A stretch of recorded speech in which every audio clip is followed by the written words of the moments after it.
The applause still echoed when I stepped off the stage. My hands were shaking, not from nerves, but from emptiness. I'd just received the highest award of my career, and the front row was empty. My family's seats, reserved, untouched. They weren't sick, they weren't stuck in traffic.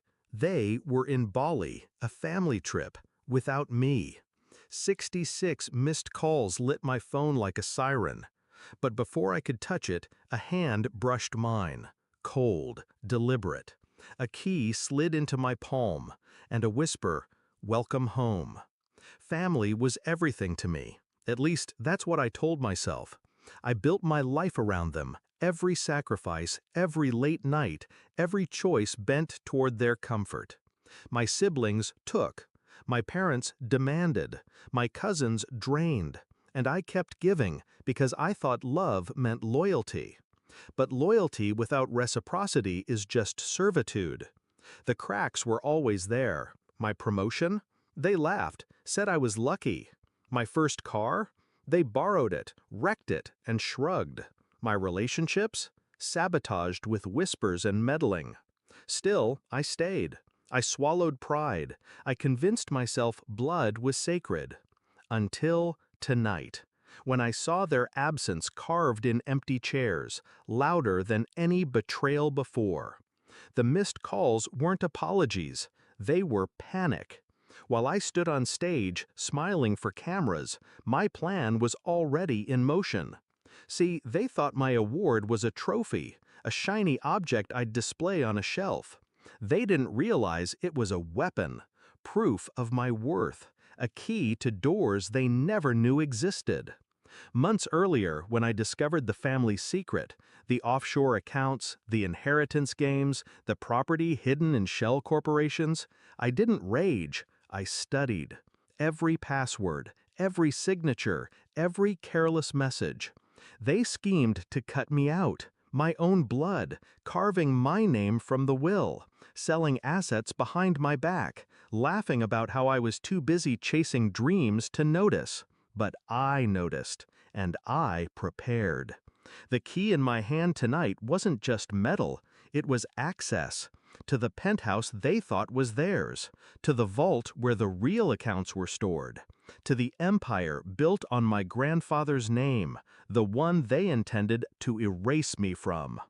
They handed me the stage, the city, the spotlight, and I used it.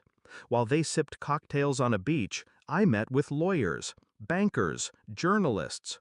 My evidence wasn't suspicion, it was concrete. A trail so tight, not even their lawyers could slip through. I moved fast. By the time their flights landed, everything had shifted. Titles transferred, accounts frozen, shares redirected. The whispers of "welcome home" weren't a greeting. They were confirmation. My allies, people they underestimated, people they dismissed, had already turned the locks. The calls came again when they landed. First angry, then desperate, then silent. I didn't answer. Instead, I drove to the house. Not the crumbling family home they clung to, but the estate that now legally bore my name. The gate opened at my key's touch. Their cars weren't inside. Their laughter wasn't spilling through the windows. For the first time, the house was quiet. Mine. The confrontation came 2 nights later. They stormed in like an army, faces red, voices raised. My mother cried, my father shouted, my siblings spat venom. "How could you do this to us? You betrayed your own blood. You'll regret this." I let them scream, let them choke on the same venom they'd fed me for years.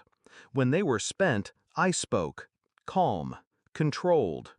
You betrayed me first. Every time you lied, every time you stole, every time you reminded me I was never enough. You thought I wouldn't notice. You thought I wouldn't fight. You were wrong. I slid documents across the table. Legal seals, court orders, transfers. Their faces fell, one by one. The inheritance? Mine. The properties? Mine. The legacy they schemed to keep for themselves? Mine. And the best part? All above board. All legal. Every move airtight. My father was the first to break. "You can't do this! We're family!" I leaned closer, my voice low. Family doesn't abandon you on the most important night of your life. Family doesn't erase you for profit. You taught me what family really means, and I listened. They left in silence. For the first time, they couldn't take, couldn't demand, couldn't laugh. I had taken everything back.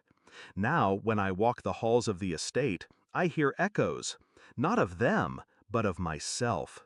The child who begged for approval, the sibling who gave without limit, the son who believed love was conditional. He's gone. What remains is stronger, sharper. People say revenge is fire. I disagree. Fire burns out. Fire consumes you too. Revenge is architecture, planning, patience, precision. They left me off the guest list of my own bloodline, so I rewrote the guest list. And when the key slid into my hand that night, I understood the truth. I was never coming home. I was taking it.